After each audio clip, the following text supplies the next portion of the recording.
गधा था वो बोझ के मारे मर रहा था कि नहीं रहा हमारा तो बहुत ज्यादा वजन है। तो उसने अपने आप से कसम खाई कि मैं आगे से ऐसी कोई चतुराई नहीं करूंगा। गधे ने चतुराई की थी ना, उसने क्या चतुराई की, उसने सोचा कि पहले दिन नमक कम हो गया, नमक बैठने पर नमक पिघल गया और कम हो गया, तो आज भी बैठने पर और वजन हल्का हो जाएगा, जबकि वो नहीं हुआ, उल्टा हुआ। उसने चतुराई लगाई तभी तो बैठा वो, वरना उसकी पीठ में तो वैसे वजन नहीं था, रुई में वजन नहीं होता ना, सूखी रुई का बोरा था उसमें वजन नहीं था, लेकिन उसने चतुराई लगाई कि और वजन कम हो जाएगा।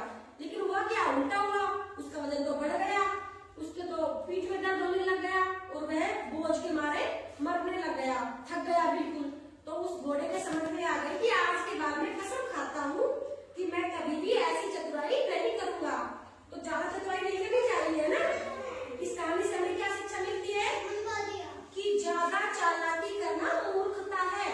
क्या शिक्षा मिलती है इस कहानी से हमें कि जो भी बच्चा हो या चाहे कोई भी हो, किसी भी इंसान को ज्यादा चालाकी नहीं करनी चाहिए।